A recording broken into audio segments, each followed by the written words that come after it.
Welcome, everybody, to the next edition of the Stay on Course podcast. This is going to be a very special episode because I have the amazing Scott Smith as my co host today. And we also have an amazing guest, but I'm going to pass it off to Scott to do the introductions. Thanks, Julie. You know what? I'm so happy to be here on the Stay on Course podcast. It is one of my favorite shows to show up on. So, I want to welcome Jeff Clanton, co-owner of Blue Creek Digital LLC. Blue Creek is a leader in digital marketing solutions that's designed to help businesses thrive in today's competitive online landscape. And Jeff, if I got this right, you have expertise in SEO, digital advertising, website development, content marketing, right? Yep, that's right. And Scott, Julie, I appreciate being able to be on the show and talk to you guys a little bit about it. You, you know what? We're glad you're here. We want to talk a lot about all the kinds of different things that you do and want to hear about how passionate you are about creating customized strategies that drive real, measurable results, because those kind of things are what people really want to hear. It is. Absolutely. And I got to say, Jeff, since you're on the Stay on Course podcast, before I get started, I ask all of my guests, what's your favorite food, Jeff? Okay, so being born and raised in Florida amongst, people that fish all the time, I have to say that fried fish is absolutely my go-to favorite. Ooh, you know what? I like fried fish. I'm I into love it. it. I was gonna guess you were gonna say steak. Of all the fish, I like steak. That's my second favorite. Love it. I love it. I love it. So today we're going to be talking about ingredients for success for mastering SEO to grow your business. Jeff, where do you want to take this conversation? I'm just so excited to be talking about this because I think it's so important, and I'm very curious about what you're going to say today. Yeah, I thought maybe a good way to start it out is just to understand what the, results pages look like nowadays. Google is always, evolving what they have showing up, and, usually it optimizes it, for to create more opportunity for, people to show up more than once in a search. So just understanding what the search results look like and what the opportunities are, and then discussing keyword research and how you can use that to show up where you want to show up and to avoid common pitfalls. And then once we have an idea of what's available and what keywords we want, then how to create content that would help you to rank, but also to establish you as an authority in your particular industry. Awesome. Well, we're super excited to take this to the next level, to go a little bit deeper into each of these areas. So tell us more. All right. So, the first thing I want to talk about is what they call SERP features. And then SERP is just SERP. It stands for Search Engine Results Page. So basically, when you do a search, these are the features that show up. And they're just opportunities for you to create content and, be able to dominate some of these spots. Like, for instance, I'll name a few off. Like, there's a featured snippet that shows up, and usually it's just like a highlight at the top of the page. So think like when you look up, say, define this word. Not, very rarely do you have to click through to Webster's dictionary to actually see what that is. It's usually just right there in the search results. So if there's a particular answer that, you have on your website that, stands out, then a lot of times you can show up in something like a featured snippet.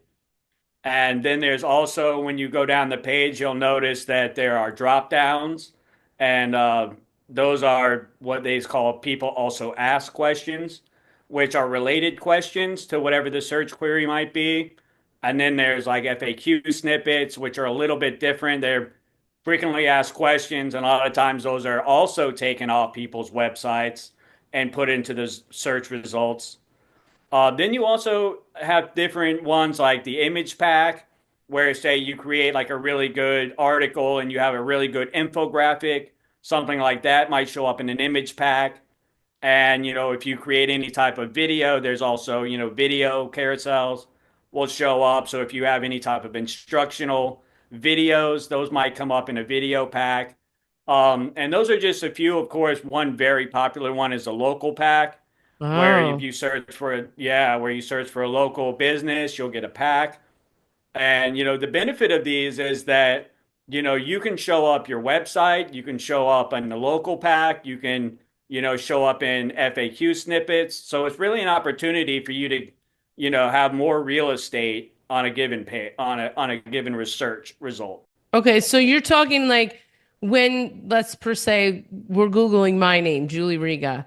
It's when we see the results page and we see the clusters of information and the images are showing up all together, the videos are showing up together.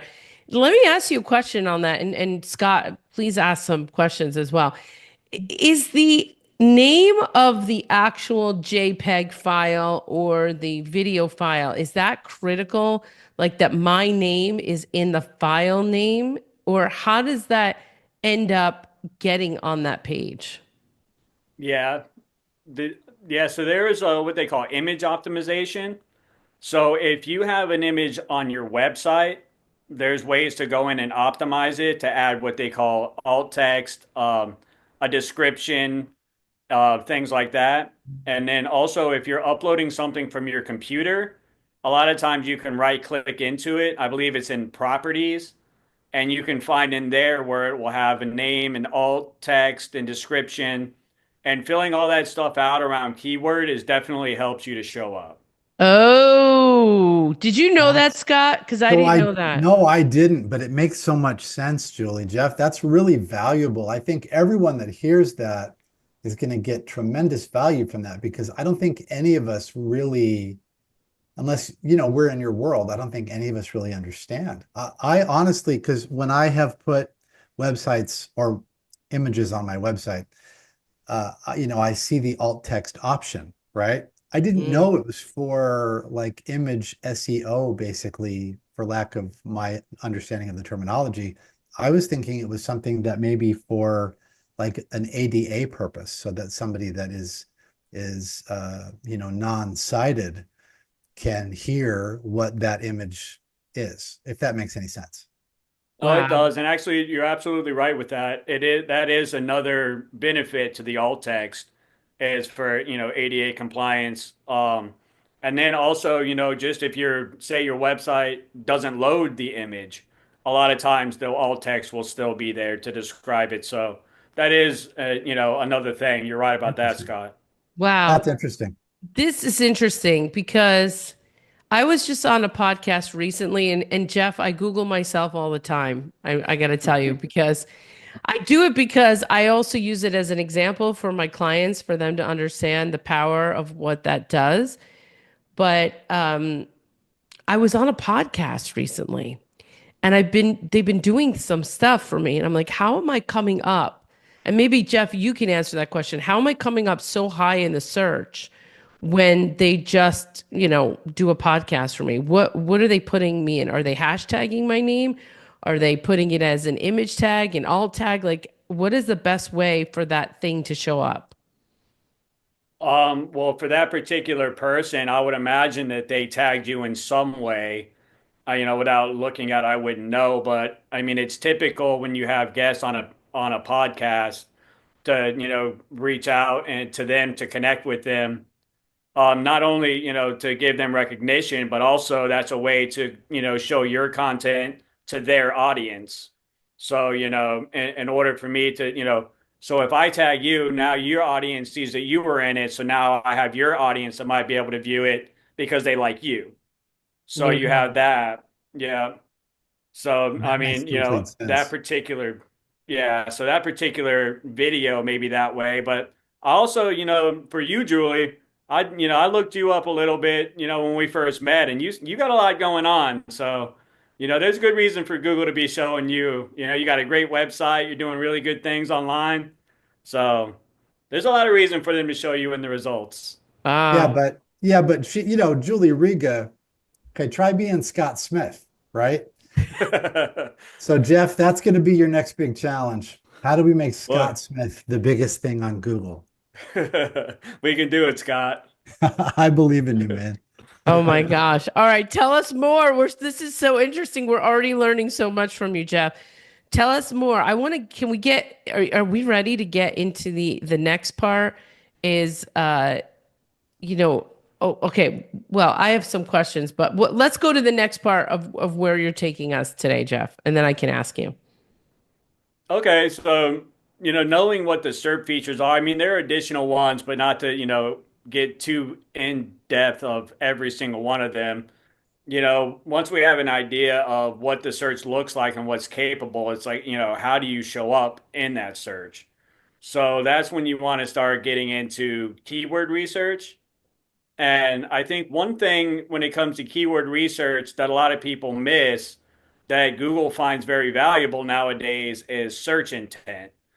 So, it's not just about targeting the specific keyword, but understanding why that person searches that keyword and what they're looking to get, um, from that search. So a good example of that would be that, so I do SEO for a Suboxone clinic here in the Port St. Lucie. And, when I say that, a lot of people are like, well, what is Suboxone? Because not many people are familiar with it. So, maybe people listening to us right now might even get off here later and search what is Suboxone, right? So that's an example of an informational search, right? So these people are looking for what Suboxone is, but they're not necessarily looking to buy Suboxone. So, knowing the difference between somebody looking for information, someone looking to compare products, and, somebody looking to actually buy right now and being able to search, provide them the right content, is crucial.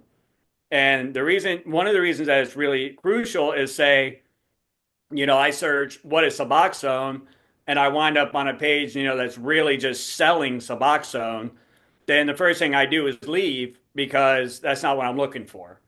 So now your bounce rate on your website goes up. You have, people going on your website and just leaving right away. And now that's actually going to hurt your results because you provided the wrong type of content for the intent of the search, if that makes sense. Hmm. Interesting. Jeff, you're giving me so many different things to think about. Yeah, I think Honestly, that's one of the, I mean, I think that's one of the things when it comes to, like keyword research and, just understanding it a little bit more in depth is it's easy to overlook certain things, especially with a business starting out, you're trying to keep costs low and you're trying to wear, all the hats. Maybe you don't have a marketing team. And it's easy to just say, well, my people are looking for this or looking for that, and you name specific keywords. And well, maybe they are searching that keyword or maybe not. So first off, you're like, what's the actual traffic on a given keyword? And a lot of times you need like a paid tool to know something like that. But to save yourself from spinning your wheels, it might be worth the investment that A, what the traffic is, and B, what the competition is.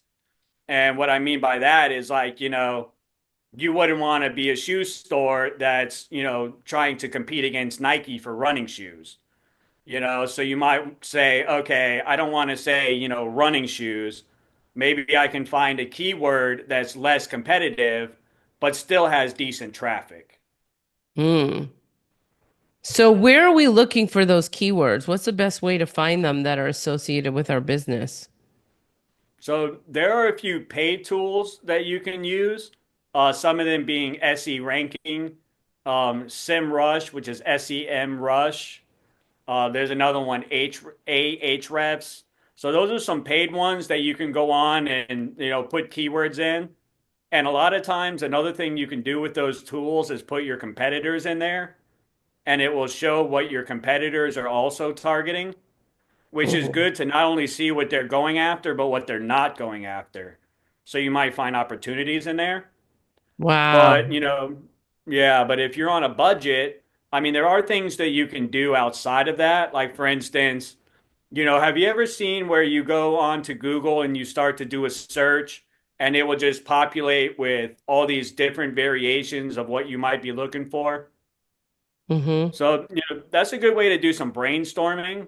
Just see, what types of, variations come up when you start a search. And then also, once you actually do that search, a lot of times when you scroll to the bottom of the page, there'll be related searches, Mm. just different ways that you might be able to brainstorm some free ones. And then also, we talked about like the people also ask section and the FAQ section. So, I mean, especially with the people also ask, because, if Google's putting that in there, it's based on search trends. So people are definitely having these questions.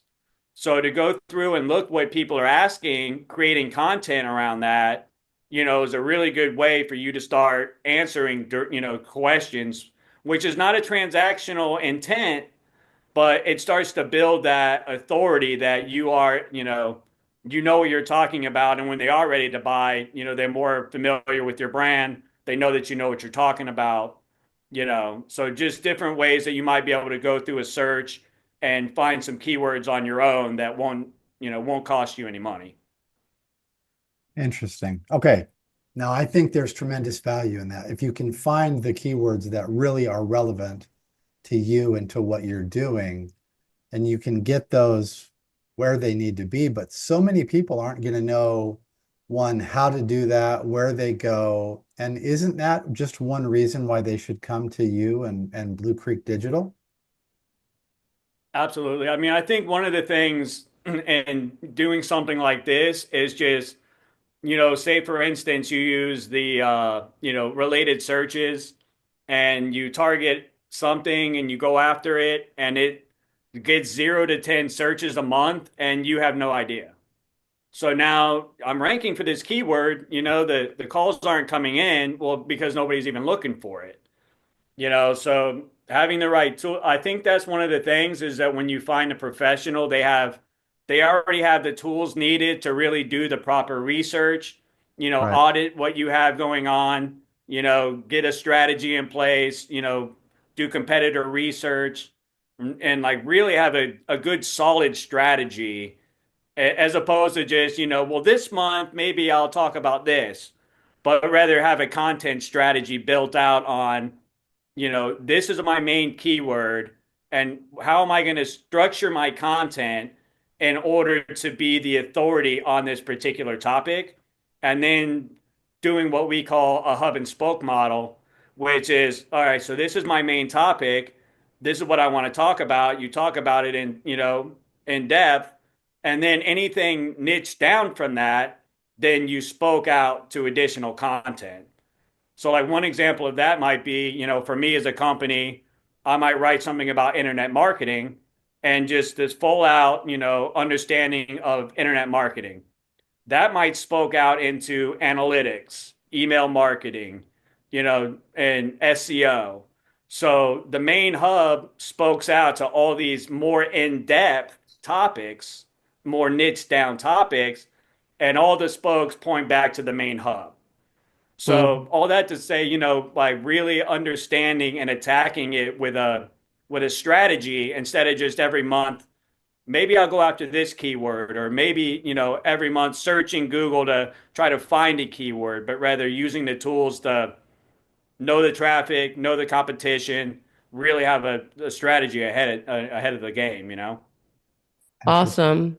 Thank you, Jeff. I think we've gotten so many amazing pieces of information. Tell us what you're working on now and where our audience can find out more about you. So you can find me. My website is bluecreekdigital.com. And also, if you're on LinkedIn, you can find me on linkedin.com/in/JEFFERY dash Clanton. A little bit of a weird one there with the ERY at the end. So those are the two main places that I hang out. You can find me on Facebook.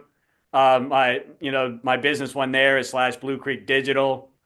Um, but definitely, if you're a LinkedIn person, that's where you're gonna find me most of the time, is dabbling around in there.